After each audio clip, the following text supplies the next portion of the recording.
Andrew. What's up, dude? What's up, man? How you doing? Doing well. Word.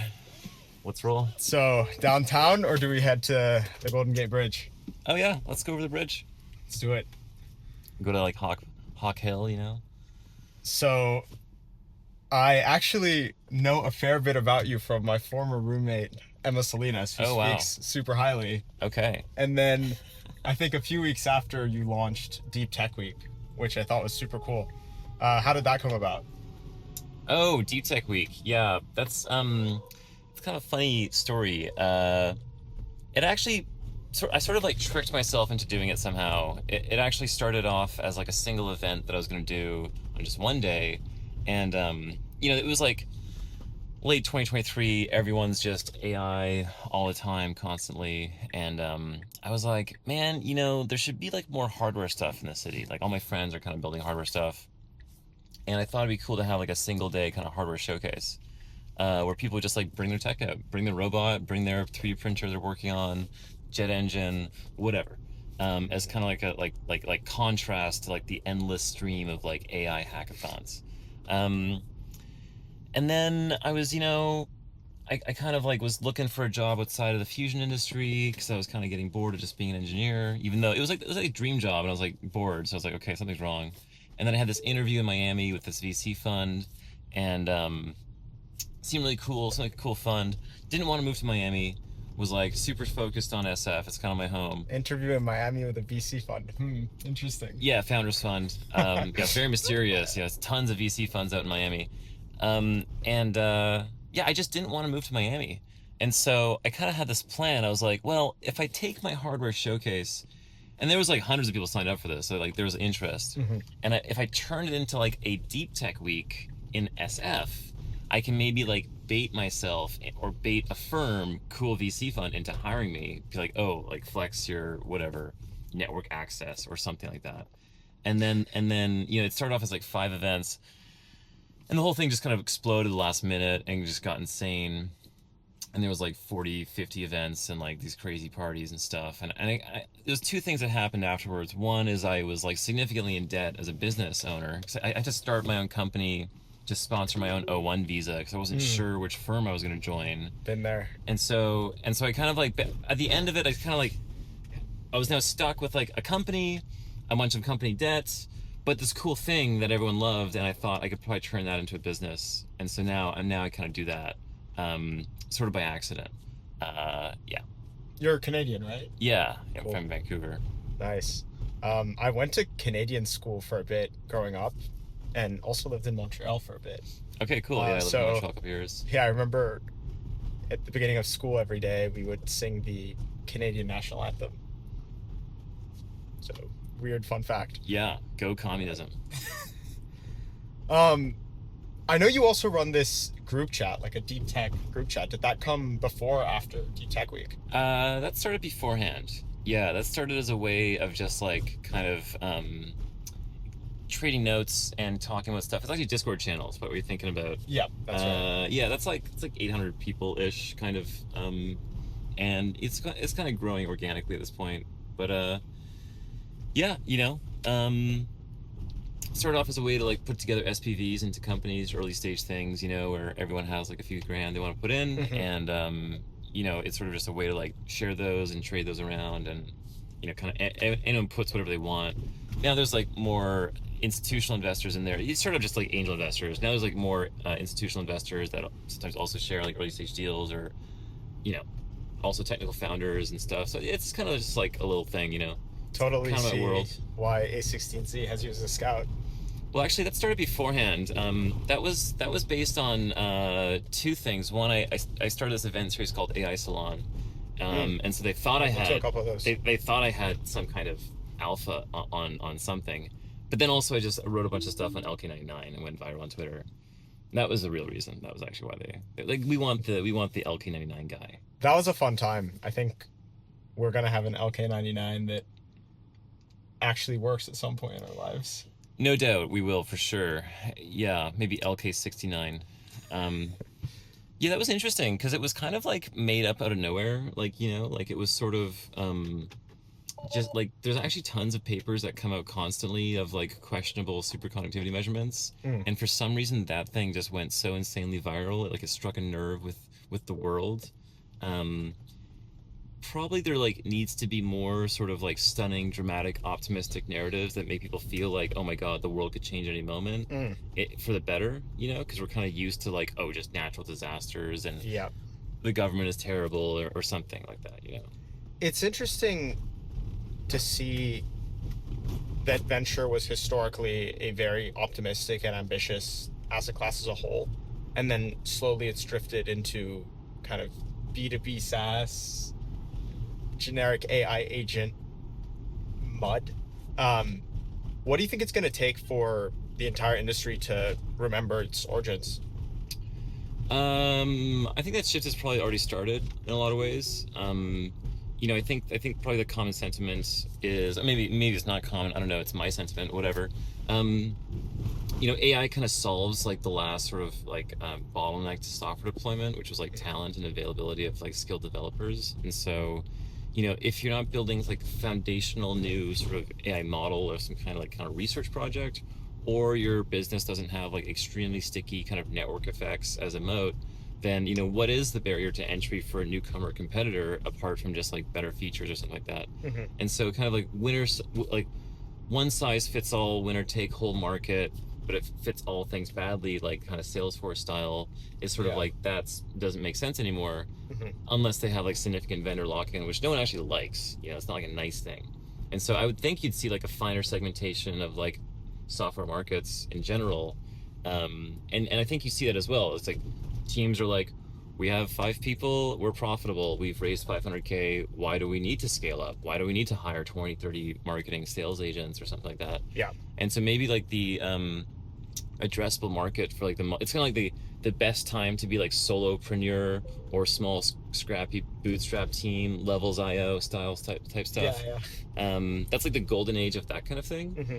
And I think people, like, if you're looking for like what is this durable moat that will last into the future and command high margins and premiums, probably there may be some kind of hardware element. And hardware has historically had like tough margins, difficult to scale, manufacturing, supply chain issues, this kind of stuff.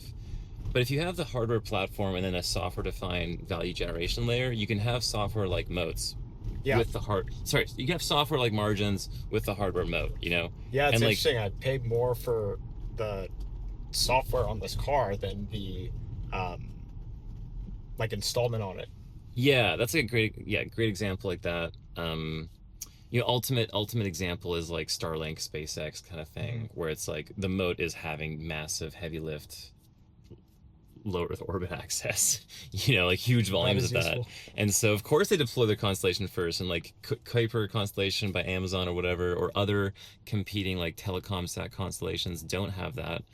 And so so SpaceX can kind of win the obvious super large market for like internet-based comms, which is like the consumer internet. It's like other people like Astronis, like they can launch a few satellites into geosync orbit, and they can be middle mile fiber optic providers to like small governments, something like that. But like obviously the far larger market is like consumer internet. But to service that, you need to have a lower flying constellation with like a lower average satellite lifetime, all this kind of stuff, because it's based on like the communication cell size. Anyway, yada yada yada. I think there's a big shift already in that, where people are much more interested in like manufacturing, aerospace, defense is this whole new category that has a lot of hype and interest. Mm-hmm. But actually, it's actually not true that venture has kind of historically went to this, pure sort of software app layer type stuff. Yeah. Because it's always had an active biotech sector, right? And so biotech kind of carried the torch of, like I said, deep tech investing, like actually post, like we have now new hardware, silicon, and the internet. And now you want to think like capital is just seeking a maximum leverage on returns. And so this zero cost of marginal replication with this totally blue ocean opportunities in software, it made sense for people to go make tons of money there. And now they can plow that money into more difficult things that maybe actually have a lower total return or internal rate of return. But they may be able to invent new markets entirely. And so I don't know if it's like, if there's going to be this shift in like what the typical returns profile we're looking for here, if it's more moderate sized outcomes but a lower failure rate, or are we still looking for like the SpaceX of the thing that's going to be like the most valuable private company that's like totally unbelievable that it works.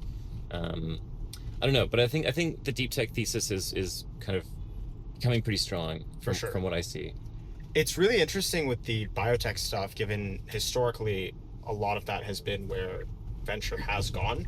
The center of gravity for that is arguably Boston, but as biotech becomes more and more tech first and computational, like computational biology and like engineering, whether software or bioengineering heavy, I'm curious if there's a world where San Francisco becomes the hub for breakthrough biotech innovations. I mean, San Francisco kind of has been pretty competitive on that front. I mean, the whole South San Francisco Genentech, right? Yeah. Genentech was like the first big success story in the venture-backed kind of biotech world, kind of invented the world, you know, of whatever. So I think it's still pretty strong. I think Boston, from what I've heard, it has kind of like this reputation of like much harsher terms on more predatory kind of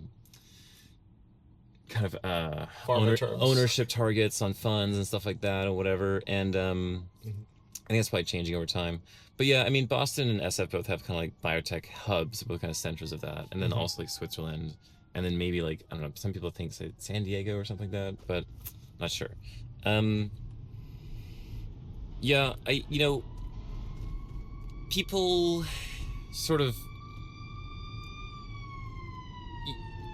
you kind of have to grow to feel like a university ecosystem in some sense, and so like the whole Cambridge, MIT, Harvard thing makes a lot of sense, where there's like a lot of like, biotech has so much like fundamental scientific research involved in it, so it kind of makes sense. But then the Bay Area also has like Berkeley, UCSF, which is big in bio, Stanford, so it has its own kind of like research hub type thing. Yeah. So yeah, I'm not sure like if sort of which center is like growing rapidly or faster, or if they're both neck and neck or whatever. I think it's kind of irrelevant. Like you can probably do something either place, and funds that like are actively. So biotech has a different. It's a different deep tech kind of fund strategy model, because there's a very well-worn path of like, you know, sort of mouse model or target discovery or identification, mouse model studies, animal studies, preclinical testing, trials, whatever, clinical trials. Yeah. That's a very well-worn pipeline. And there's now like funds that are almost like mercenary funds or companies that just exist in a certain cycle, a certain stage of that life cycle. Like they are just scanning the academic literature for like new promising targets on, say, rare genetic diseases. This is like BridgeBio, for example.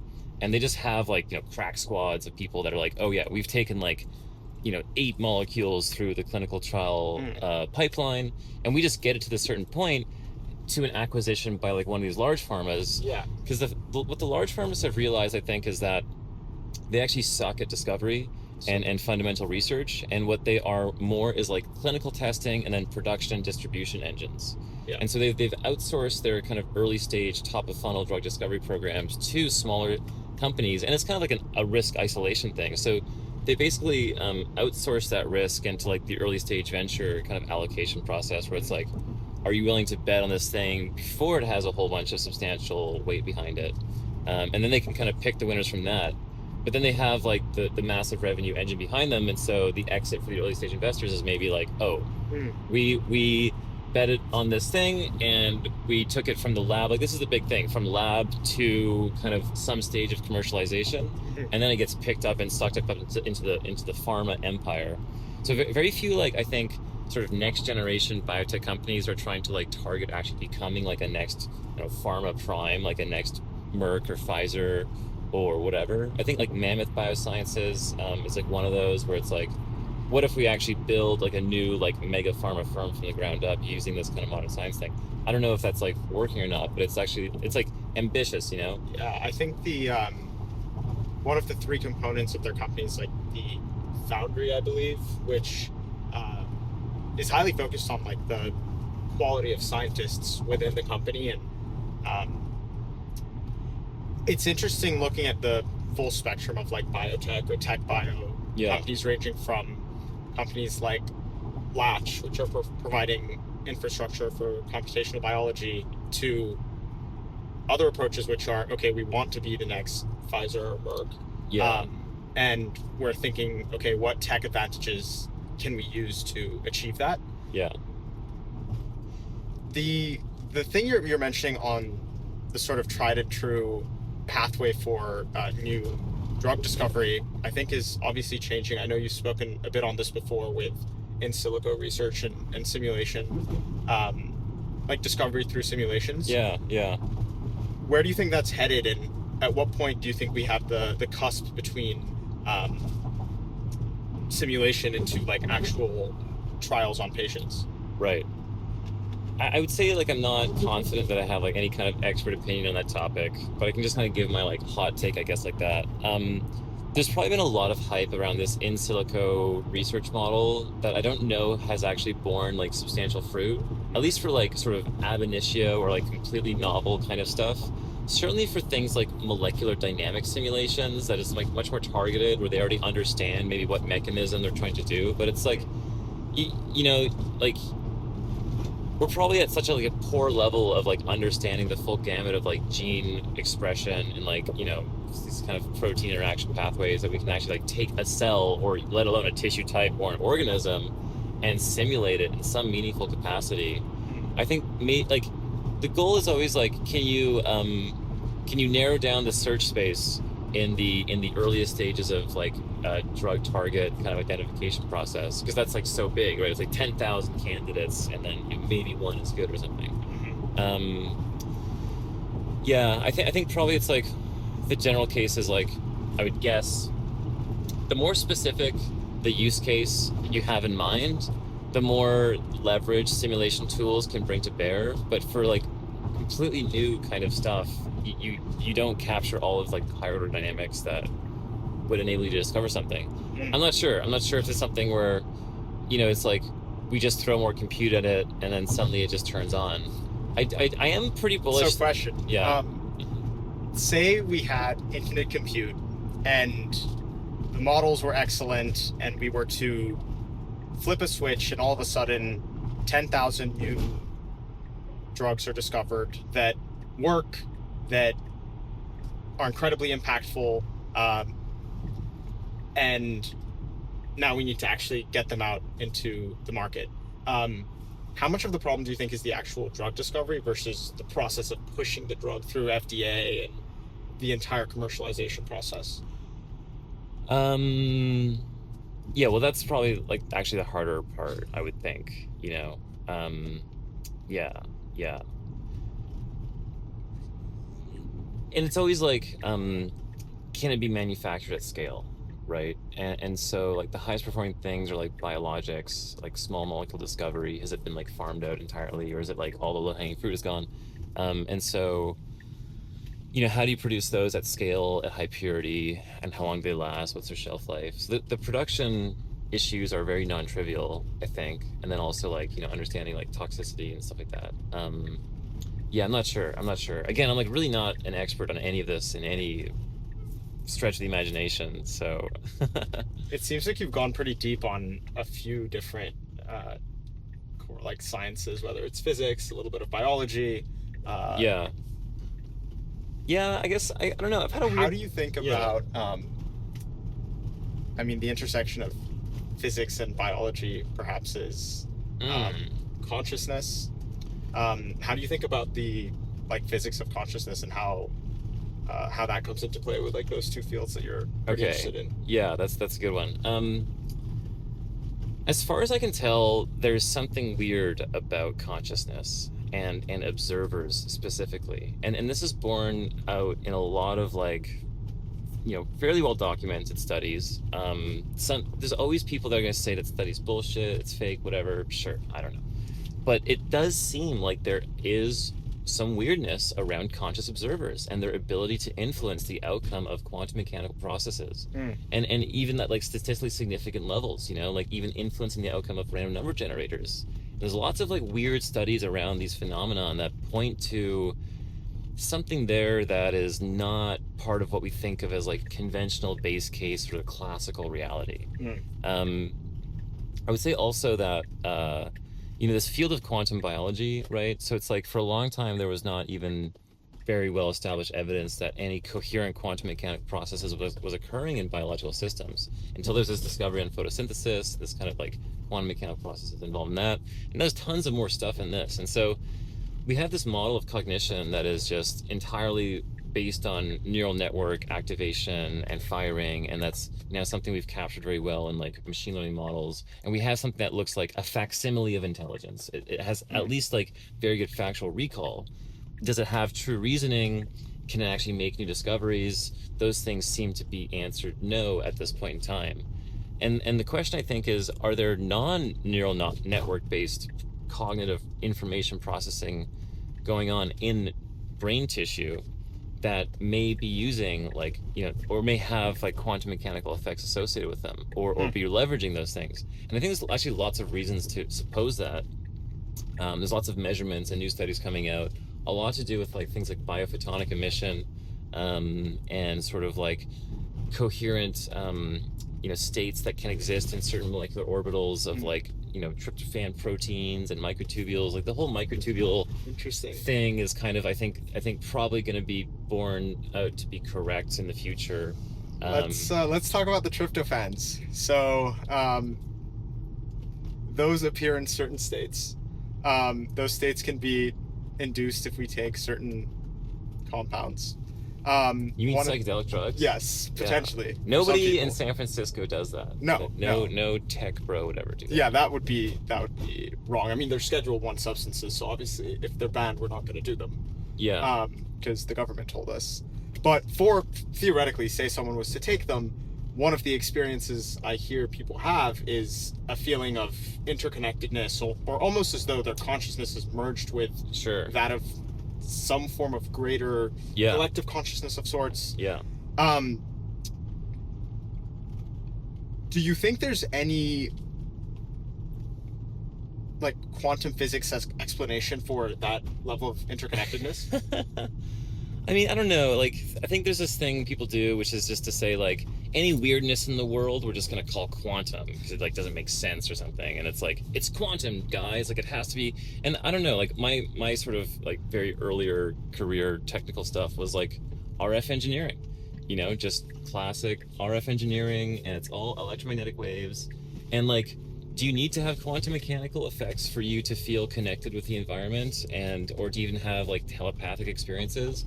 And no, like those could just be like a very simple mental model is like, there's tons of electrical activity in my brain in the sort of tens to hundreds of hertz range, but there's lots of like sort of active RF structures that are in the kilohertz to terahertz range. And those wavelengths can just like pass right through the kind of cerebrospinal fluid or whatever and interact with the environment, and everything is emitting these things. And there's tons of studies on this that like actually measure like low amounts of frequency coming out of the brain in those wavelengths that are just not explained by like the kind of frequency of action of like synaptic firing. And so it's like you could have this, you could have like a oneness with nature, but really it's just like I am somehow coupled in with this EM field or something without having any kind of quantum weirdness. And I say EM stuff just because it's like, at some point it's like, whatever the hell's going on, in your brain, it's not really explained by gravitational forces. It's probably not based entirely on like weak or strong nuclear forces. It's electromagnetism. Like the world we live in is just dominated by electromagnetic interactions. Like everything on the planet, all of our electronics and chemistry is essentially that. Like very few things actually use like forces besides that. Like nuclear power is an exception or something, but yeah. So I think basically it's like this electromagnetic, whatever the nature of experience and cognition is, like conceptualizing it as like entirely dominated by electromagnetic forces, I think is probably pretty accurate heuristically speaking. And then having this kind of connection with or this receival or perception of information coming external to the person could also be explained by like classical physics. But it's not to say that it's like it rules out any quantum mechanical phenomenon or effects. It's in the quantum mechanical stuff is where you get these things like theories of time going both directions, and this sort of like potentially superluminal information transmission through entanglement or something like that. Although there's lots of things that say like actually can't transmit information itself, like any meaningful bits, faster than the speed of light, but the entanglement will still like have this correlation between two distant separated states. The entanglement stuff gets me wondering if there's any potential that there's particles within all of us that are entangled with particles in someone else. I don't really know if that's interesting. practical. Yeah. But the whole like spooky action at a distance thing makes me wonder if that's potentially a form of basis for like collective consciousness, or basically what are physical. I mean, the electromagnetic stuff is interesting because you can control things at a distance with that. Yeah. And we know that physics-wise to be true. Same thing with quantum entanglement is you can, control things at a distance to the point that you're making. And so I'm curious, like, what other physical phenomena could explain interconnectedness of things that aren't necessarily like directly connected. Yeah, totally. Yeah.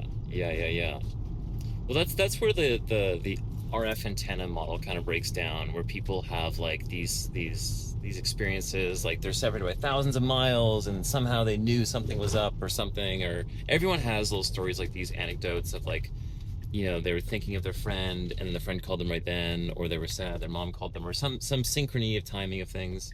The hardcore materialist skeptic view is that those are absolutely just like observation bias and spurious sort of associational thinking, and all the times where things didn't line up synchronized, you ignored it didn't register, but this coincidence you're keyed into, and people are always finding patterns and noise. Mm-hmm. Or just bias like that.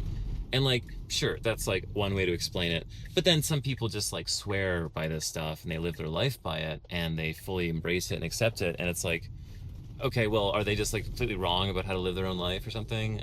I don't know. I think it's sort of, I don't know if there's been like super conclusive, compelling studies that say like, I mean, the telepathy tapes, this stuff was pretty interesting. I haven't actually like seen those, but it kind of like broke this to the mainstream in a lot of ways, where it's like, maybe there's some spooky stuff going on.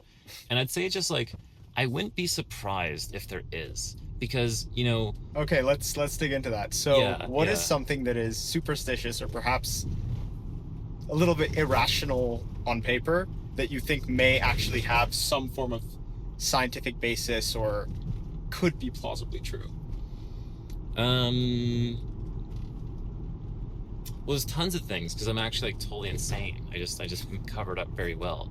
I would say there's this whole like kind of world of absolutely insane stuff that some people are just completely obsessed with, and other people just deny the existence of entirely.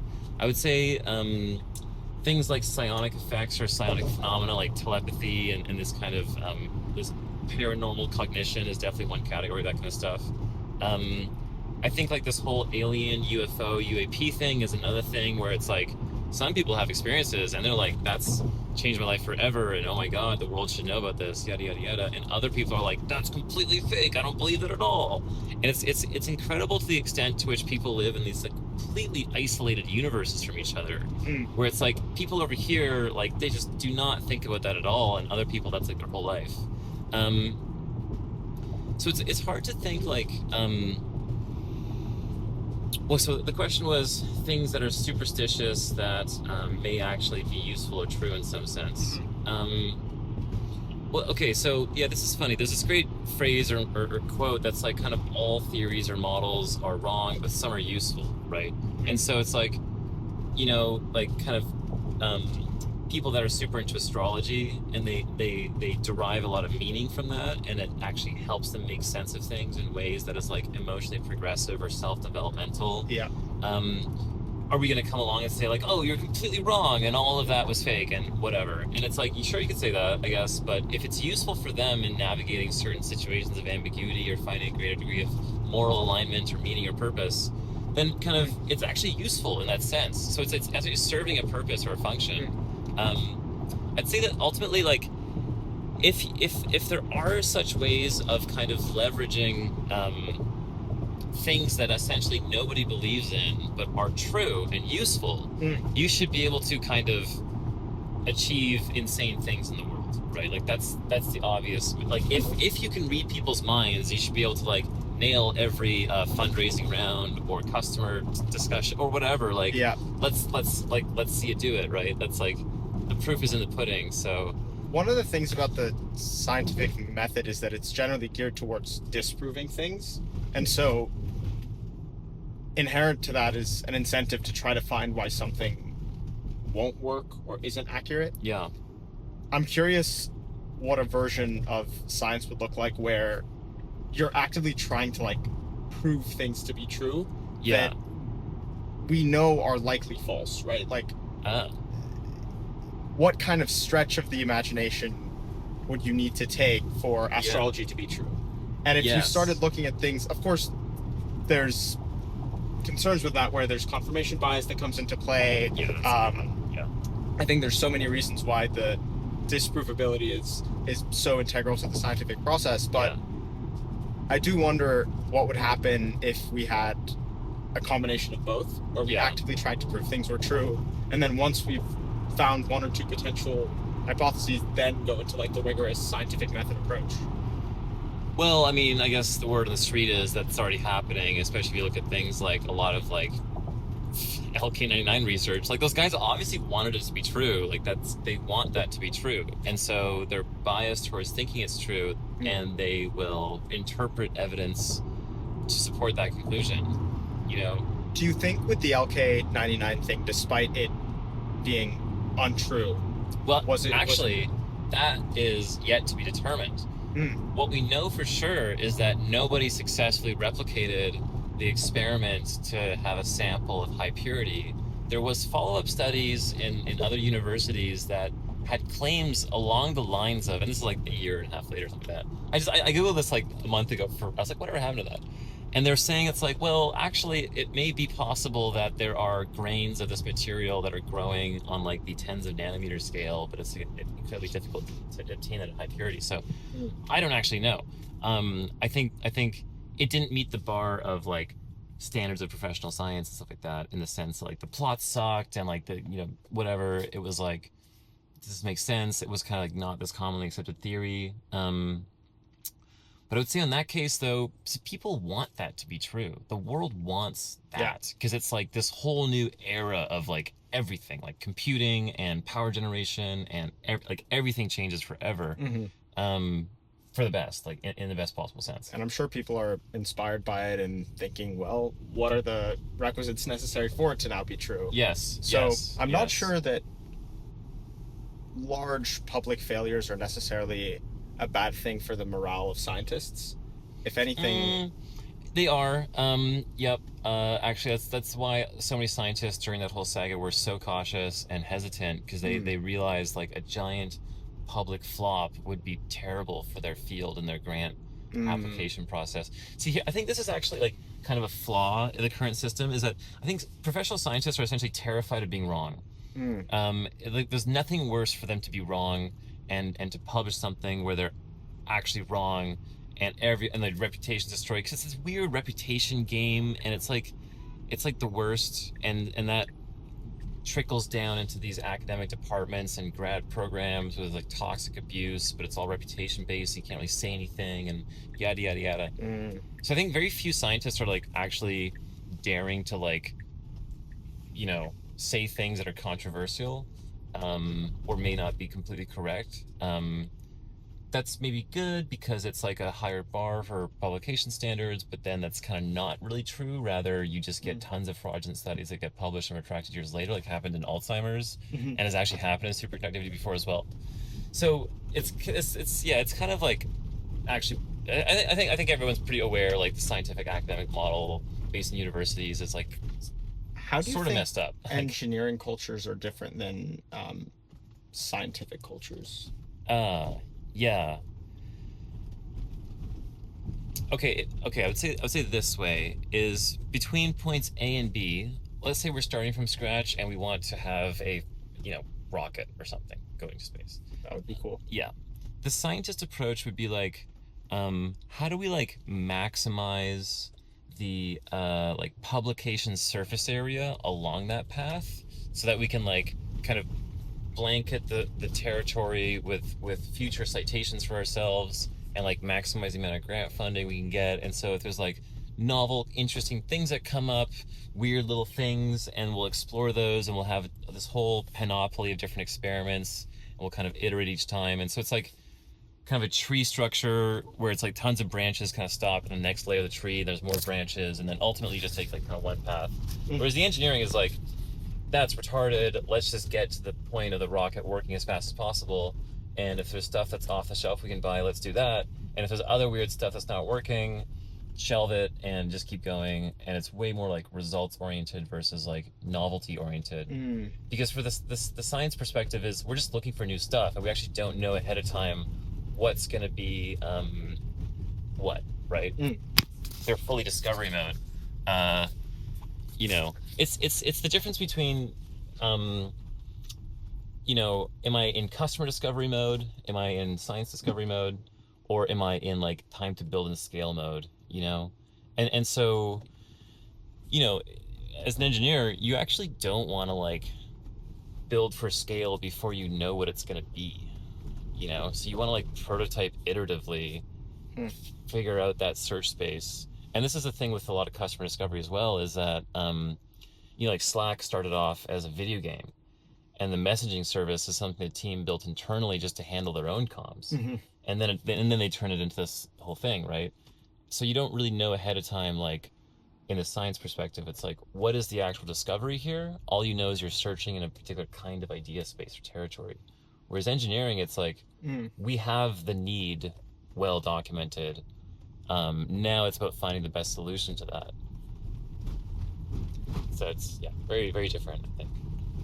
There's this concept that YC sort of talks about, which is a solution in search for a problem, where you start it's with the worst, yes. It's called having a PhD in a topic. That I think that's kind of the problem, is what if you make a scientific breakthrough and then you're like, all right, cool, what do I do with this? That's the worst position to be in, I think, honestly. Yeah, because it's now you're no longer like this word orthogonal to whatever, right? Like you're just so heavily biased, like you have to use this patent for something because you invest. It's like massive sunk cost fallacy. You know, the best position to be in is, I know the problem super well, and now I'm gonna very just blankly canvas around for the best solution, and I'm not emotionally tied to any one thing being the best solution, so I can actually assess them equally on their merits. If you've spent your life savings on a golden hammer, it's brutal, you know, or the best years of your 20s or whatever. You could have been going to Coachella, dude. But that's kind of like the wrong mindset. Usually like the PhD thing, it's like you've trained yourself to be a rigorous researcher, you know, very methodical. You're able to take on like the serious problems that take many years to solve. And that's kind of its own skill set versus like the specific thing you happen to do for that. I think it's just easier to go to Coachella. It's more fun. It's more fun. Yeah. The terms are more transparent. 40%, or was it 60% of Coachella tickets are bought using buy now, pay later, which I find absolutely fascinating. Crazy, dude. I'm gonna finance my influencer Olympics spot. I've actually never been to Coachella. I have not either. Next year? I don't know, dude. I'm not sure if it's my scene. It's just I think we'll find some like brilliant founders and engineers there. Possibly, yeah. I do. It's where they aggregate, I hear. Yeah, it's like TechCrunch. People should party more, I think. I agree. I think that's something special about SF, is a lot of interesting things actually happen at these parties. Completely agree. Sometimes they don't, but it's you know, it's the social scene is like interesting. It's small in some ways, and very densely connected. I'm curious, during different renaissances of sorts, was there a lot of partying? You'd think so. You'd hope so. Yeah, it was probably lit. I mean, yeah, dude, the Medicis probably went super hard. Yeah. So, if during a lot of these renaissances we had polymaths being the people that pioneered innovation, why do you think we have this culture in San Francisco of like hyper-focused, verticalized sort of approaches to career and life? I think there's a lot of obviously wrong and sort of bankrupt narratives guiding people through life, that it's sort of part of the whole game to figure out is how to like reject and dispel those and figure out for yourself what's true and learn to be guided by an inner light. I think there's also this kind of like, it's just this fact of specialization in like in a very large economy where it's like being a specialist kind of you can kind of just like show up anywhere and earn a very high salary and not have to think too hard about things like that are like very meta level, you know. But like I think the generalist is the person that's more adept to sort of running the organization or building the thing from scratch. It's actually it's way better to be a multi-tool than the scalpel for that purpose, because you have to do so many different functions. And sometimes all you like the degree of experience you actually need is more to know the difference between something being done well or being done badly, not being able to do it at a world-class level. Because to get to the point where you can discern quality maybe like 2,000 hours, but to become the expert takes like 10 or 20,000 hours. And so it's just not worth it. Like that's the thing with this PhD golden hammer thing. It's like, if I know the problem very well, I can just go hire whoever PhD did their thing in that topic. And if they weren't actually right about their approach, I can find the person that was. Whereas the person that went and spent the 20,000 hours to become that expert in the thing, they are now, much more like, is it this kind of scalpel or that kind of scalpel? Yeah. There is a special breed of person, though, and I think this is where we have the distinction between a polymath and a generalist, is they're just incredibly good at everything. Like, they could be PhDs in multiple different fields, and I think that's pretty inspiring, because doing any one of those things is already quite difficult. Yeah. But generally, the people that are most impressive that have achieved one remarkable thing have often achieved more than one remarkable thing. Right. And so while I don't think you should have your attention completely diffuse against, tens of different things, I'd be curious what would happen if instead of a hyper-focused culture, we had like a bifocal culture where we were like, what are the two things you care about a lot? Maximum, what are like the three things you're and what's cool about that is then you have so many more permutations of possible like things to combine. Well, I think, sort of AI tool, it's kind of like the golden age of the generalist, right? Because you have on-demand specialist knowledge, and now it's more like the advantages in the connectionist thinking of how am I going to link these things together into a coherent something. Versus like, I don't need to memorize all the biology textbooks, so long as I have some ideas of how I'm going to fit that together with this. I'm designing a fluorescent microscope or whatever. I know where to look for information. I know enough to implement it. I don't have to like maybe master this field of optics myself and all these design rules. If there's like a bunch of design tools that can kind of do that for me, I just know where to look and know how to like see if it worked correctly. It's interesting the toggling back and forth kind of pendulum swing between societies that favor more like hunter-gatherer like approaches and then societies that favor more farming like approaches. So I think over the past 10 years, being hyper-focused, or perhaps a neurodivergence of autism, may have been incredible in the tech industry. I'm curious if we'll potentially see a lot of like brilliant technologists that are ADHD. Yeah. Or maybe just more artistic, And it's kind of this shift of like to be artistic, part of it is skill, part of it is aesthetic taste. And if you democratize access to the skill or the means of art production or technology production, then you compete on aesthetics, which is kind of interesting. Fascinating. Because not everyone has time to like learn to play the violin or something. It's very challenging and difficult. But if you can just have that ear for music, the Rick Rubin vibe coder, right? Yeah. Like it's kind of that, and that's actually kind of awesome, because it's like, it's just, you're just vibing and you're just doing stuff and it's fun, and you're, it's like, we kind of have abstracted away so much of the tedium, but that's always been like the advantage of like this kind of new technology. Like, people used to spend a lot of their time like washing clothes and like making bread and stuff, and like you don't do that anymore.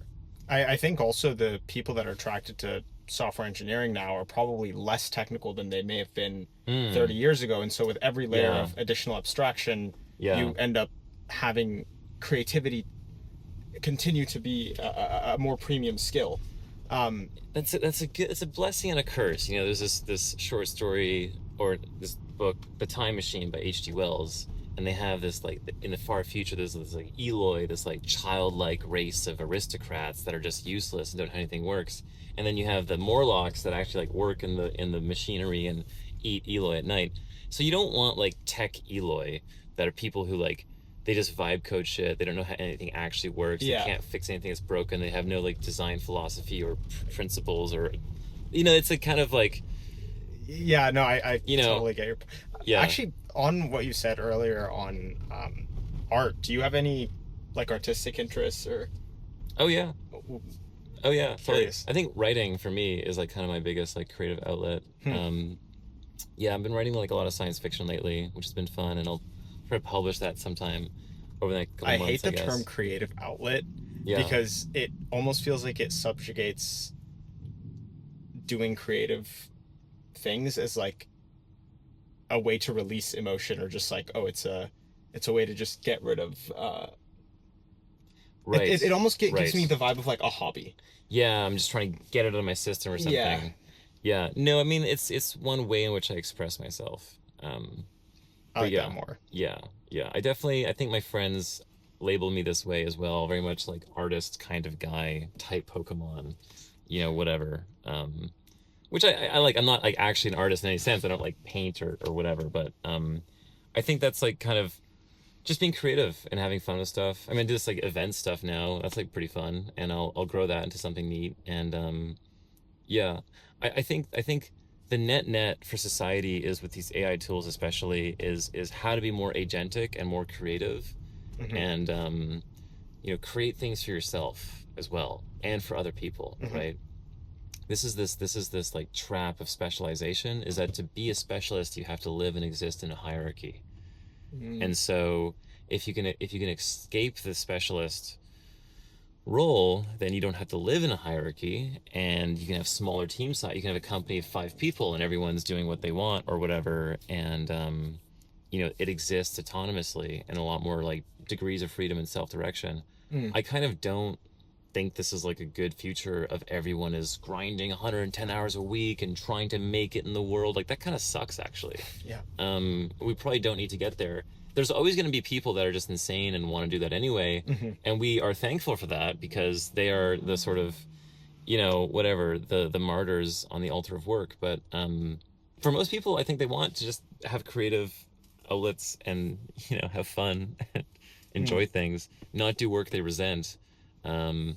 Yeah, but like 30% of women in America, like, this is like in the 50s, 60s, at some point they had worked as a telephone switchboard operator, right? And we're not like bemoaning the loss of like this noble telephone switchboard operator career path, and oh my God, and society was much better when we had telephone switchboard operators. And so there's going to be more waves of automation, of creative destruction, and people will be like, oh, what about that job category? And then you talk to people in that job category, it's like, do you love this? Is it your passion to drive trucks? I mean, I know that's a good profession, but if there's something better, you could be at home with your family more and have more physical exercise and not get like sunburns on one side of your body. Maybe they would do that instead, So I don't know. There's a lot of things, there's a lot of changes to come, but I think it's going to be for the best overall. Yeah, I'm super excited for it. Yeah. And I'm also excited to see society start to have more philosophical discussions as opposed to just Yes. hyper pragmatic conversations on like, how do I fix problem? Yeah, totally. Yeah. Well, it's always kind of a luxury. But yeah, well, you should come to Deep Tech Week, dude. I would absolutely love to. I'm there. June 22nd to 27th. Do you know a guy that could get me in? Yeah, no, just whatever you want. I'll just get you in. Epic, man. Yeah, totally. Dude, I'm looking forward to it. Was such a pleasure, man. Looking forward to Deep Tech Week. I was actually on the Hornet yesterday. Oh, no way. Yeah. Okay, sick. It was awesome. For man. What? It was a climate tech and I guess some of it was AI, but it was mostly like climate tech event. Yeah. Well, we're gonna do that party again this year in June 22nd. I'm already like booking it out and like Okay. special permit stuff, and so it'll be dope. We'll do it once a year. Let's do it. It'll be good. I'm stoked for it. All right. See you, man. See you, man. It's great. Perfect, man. That was fun. See ya.